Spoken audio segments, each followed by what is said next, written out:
Hi, I'm Nancy Andrews, along with Joe Brennan for This Week at the Capitol. Joe, the big news this week, of course, was the governor giving his budget address. What's the business reaction to it?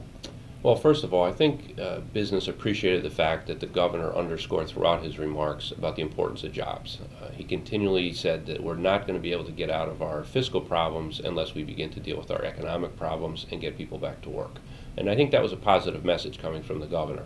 And in his budget, he laid a good foundation to begin the process of getting the state's fiscal house in order. As we know, we're facing huge budget deficits in each of the next 2 years.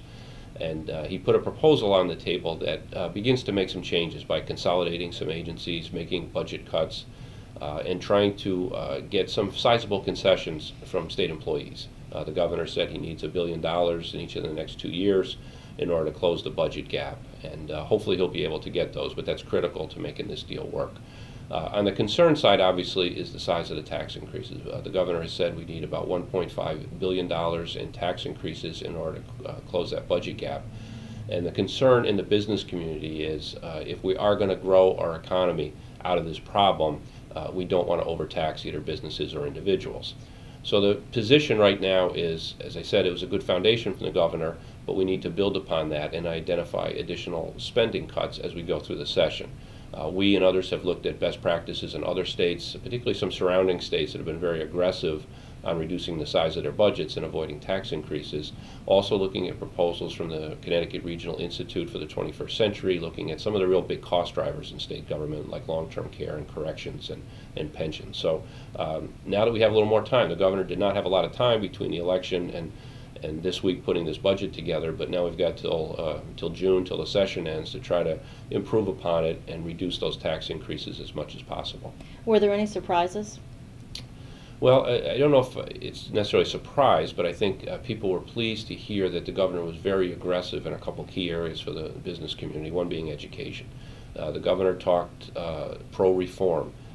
He said it's not anti-teacher, but really trying to make sure that we have the best quality public education in the country. The governor came out very strongly on saying we need to reform teacher tenure and underscoring the fact that we need to have the most qualified teachers in the classroom, not necessarily those with the most seniority. So I think that was a very positive message. He also talked, coming from Stanford, obviously knows a lot about transportation and the impediments that can bring to our economy. So he talked in, again, pretty aggressive terms about using the state's capital projects as a way to fund transportation infrastructure so we can kind of open up the flow for economic development in Connecticut. Okay, and so what's next now? Well, the governor's going out on a listening tour, doing town hall type meetings around the state of Connecticut, speaking to other groups, having meetings with others, just trying to get the communication with the voters out there as far as what they think about his package. Public hearings will start next week. In the Appropriations Committee, they divide it up by the different areas of the budget, so people that have an interest in any particular area of the budget will have an opportunity to go and testify, either for or against that budget. The Finance Committee will start looking at the tax side of it and start moving toward the process where you get bills to both the House and the Senate. On the tax side, some of those things that are most concerned that the Finance Committee will be dealing with was the size of the personal income tax increase that the governor proposed, because of the impact that that's going to have on small businesses that are either S corporations, limited liability companies that pay the tax on their business income through the personal income tax, in addition to the corporate surcharge and what's called a throwback rule, which essentially goes after in-state manufacturers that export their products. In addition to that, there's also a proposed increase in the state sales tax rate. Studies have shown that businesses pay about 44% of all sales taxes in Connecticut. In addition to that, an increase in the insurance premium tax and a tax on energy generators. So there's a lot for the Finance Committee to look at, and as I said earlier, hopefully we can reduce the overall size of the budget so we can minimize the impact of these tax increases. Okay, also there was a hearing and some news came out regarding SustiNet. There's been a big push on the SustiNet, which is essentially leading toward Connecticut having a public option. The good news on that is the Office of Policy and Management definitely raised some concerns at the hearing as far as the cost of the SustiNet program as well as the timetable for trying to bring something to Connecticut. So we're going to continue to try to get the message out that we don't think this is the right direction for the state of Connecticut, particularly in these difficult fiscal times.